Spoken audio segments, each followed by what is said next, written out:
Hello नमस्कार, तुम्हा सर्वांचं माझ्या चॅनलमध्ये खूप खूप मनापासून स्वागत। सकाळचे 8:30 वाजलेत आणि आम्ही चाललो आहे छत्रपती संभाजीनगरमध्ये, कारण प्रेम तिथं आहे आणि त्याला आम्ही घेऊन येणार आहे मागे वापस। आणि तिथून मग प्रेमला घेऊन आम्ही घृष्णेश्वरचं दर्शन करणार आहोत। तर चला माझ्यासोबत। थोडीशी भूक लागली होती म्हणून आम्ही मिसळ खाण्यासाठी थांबलो आणि हे वाटेमध्येच खूप छान हॉटेल होतं। तिथं थोडा वेळ थांबलो आणि मिसळ एन्जॉय केली आणि आता तिथून पुढे आम्ही निघालोय औरंगाबादच्या म्हणजे संभाजीनगरच्या दिशेने।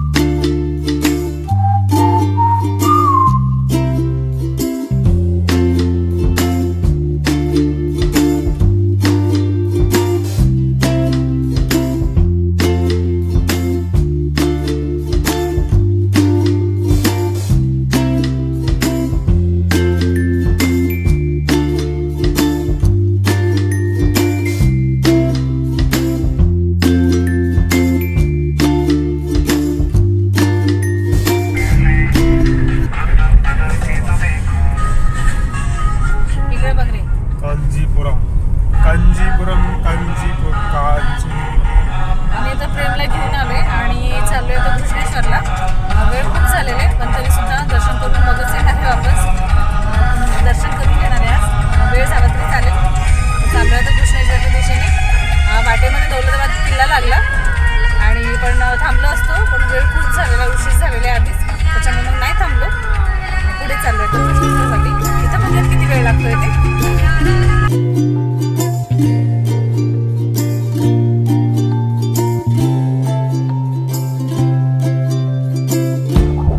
घृष्णेश्वरला उतरल्यानंतर ना तिथं ना आपण ज्यावेळेस गाडी पार्क करतो आणि गाडीतून उतरतो त्याच वेळेस आपल्याकडे ना ज्या फुलं वगैरे विकतात ना त्या लेडीज येतात, त्या महिला येतात आणि ते जे टोकरी वगैरे असते फुलांची ते आपल्याला देतात। त्यांची ना बऱ्याच वेळा त्याची खरी किंमत आपल्याला सांगत नाहीत आणि मग नंतर आपण ज्यावेळेस ते म्हणतात ते आता पैसे देऊ नका, तुम्ही दर्शन घेऊन या नंतर पैसे द्या। आणि ज्यावेळेस आपण दर्शन घेऊन वापस येतो विचारतो याची किंमत वगैरे काय, तर म्हणतात मग 200 रुपये।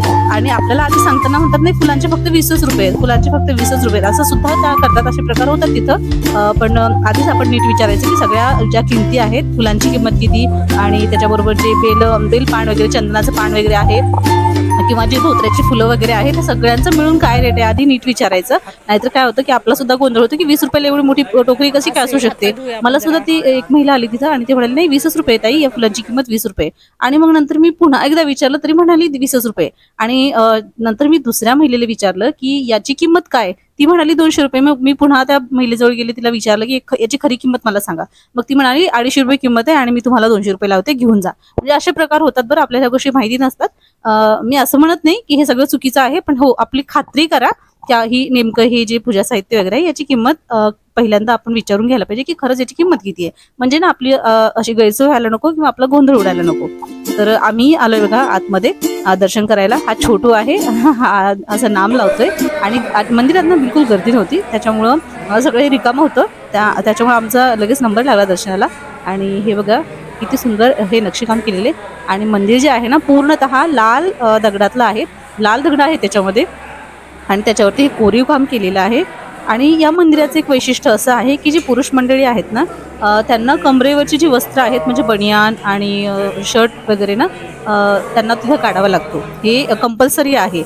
या मंदिरात गेल्यानंतर जे पुरुष मंडळी आहेत त्यांना कमरेवरची वस्त्र काढावीच लागतात, मगच दर्शनाला आतमध्ये जाता येतं, हा नियम इथं आहे। त्यामुळे जर तुम्ही जाणार असाल तर त्याच्यासाठी छोटीशी माहिती तुम्हाला सांगितली, तुम्हाला माहिती असेल आणि ज्यांना नसेल त्यांच्यासाठी ही माहिती मी तुम्हाला सांगितली की असं असतं तिथं। तर आमचं दर्शन इतकं छान झालं आणि म्हणजे आतमध्ये मला फोटो काढायला अलाउच केलं नाही किंवा व्हिडिओ शूट करायला अलाउ केलं नाही। मंदिरात गर्दी इतकी नव्हती पण आम्ही इतकं छान दर्शन घेतलं। म्हणजे जे शिवलिंग आहे त्या बऱ्याच वेळा असं होतं ना की जे शिवलिंग आहे त्याला दुरून आपल्याला दर्शन करता येतं, पण घृष्णेश्वर आणि भीमाशंकर या दोन ठिकाणी मी बघितलं की आपल्याला पिंडीला हात लावता येतो आणि नमस्कार, डोकं टेकून नमस्कार करता येतो आणि दर्शन घेता येतं। गुलाबजल अत्तर वगैरे आपल्याला तिथं वाहता येतं। आणि बऱ्याच वेळी असं होतं की त्र्यंबकला सुद्धा मी गेले होते तर तिथं ना असं नव्हतं, लांबूनच आपल्याला शिवपिंडीचं दर्शन घेता येतं। मग असं आहे, तर इथे आपल्याला दर्शन आपल्याला हात लावून आणि आपल्याला गंगाजल वगैरे वाहून करता येतं। तर आमचं दर्शन खूप छान झालं आणि एकदम शांततेत झालं, गर्दी कमी असल्यामुळं आणि मग आता आम्ही बाहेर आलोय, थोडासा व्हिडिओ शूट चालू आहे, फोटो सेशन सुद्धा इथं चालू आहे. ही संध्याकाळची वेळ आहे, त्याच्यामुळं जो सूर्यप्रकाश आहे तो असा इतकं छान वाटतोय, मंदिरावरती पडतोय. पूर्ण हे दगडातलं नक्षीकाम आहे, हे पूर्ण लाल दगड आहे बघा, लाल दगडामध्ये हे नक्षीकाम केलेलं आहे, कोरीव काम आहे हे. आणि लांबूनच दिसायला हे मंदिर इतकं छान दिसतं. आणि वरती पिवळा दगड दिसतोय आणि खाली जो आहे तो पूर्णतः लाल दगड आहे. आणि आता संध्याकाळचा जो सूर्यप्रकाश आहे त्याच्यावरती पडतोय, त्याच्यामुळे ते आणखीन उठून दिसतंय.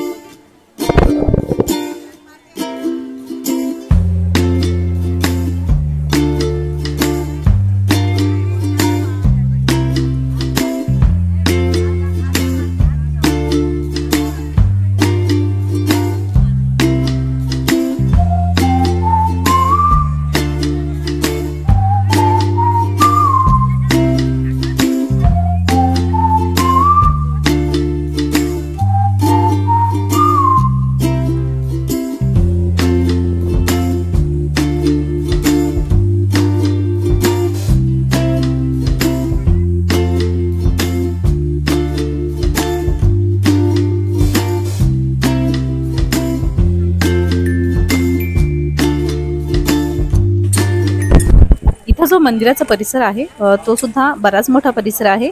आणि जे मंदिर आहे मंदिराच्या समोर फोटो वगैरे काढण्यासाठी गर्दी असते.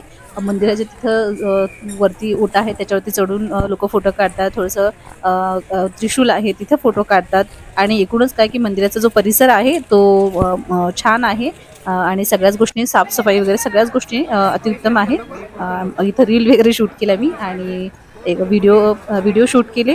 त्यानंतर फोटोसुद्धा आम्ही इथं काढले. आणि वेळ संध्याकाळची झाली होती त्यामुळे मग आता जायची घाई होती, त्यामुळे आता आम्ही निघालोय परत.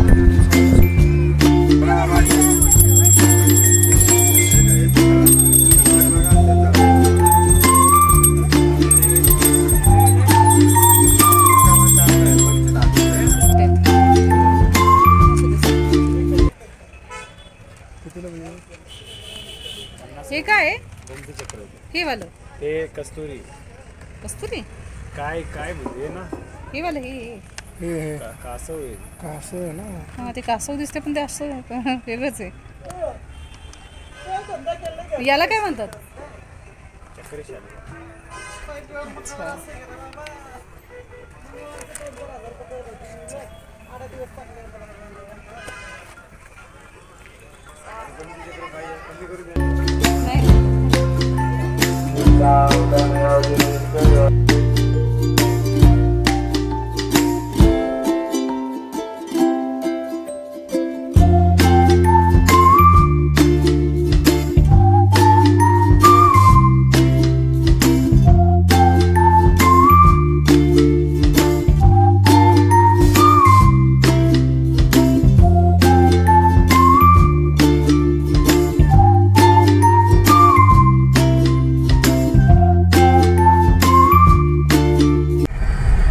संध्याकाळचे 6:30 वाजले आणि आमचं दर्शन वगैरे इतकं छान झालं. गर्दी आज अजिबात नव्हती त्यामुळे दर्शन खूप छान आणि एकदम शांततेने झाले. आणि त्यानंतर आम्ही मग फोटो वगैरे काढले, व्हिडिओ बनवले. आणि मंदिरामध्ये ना आतमध्ये फक्त व्हिडिओ अलाउ करत नव्हते त्यामुळे मी आतमध्ये नाही काढला आणि बाहेर व्हिडिओ बनवला आणि फोटो पण काढले जेवढे मला जमले तेवढे. आणि आता आम्ही चाललोय नगरला थांबणार आहे. माझी बहीण आहे लहान मनीषा, आम्ही तिच्या घरी थांबणार आहोत रात्री.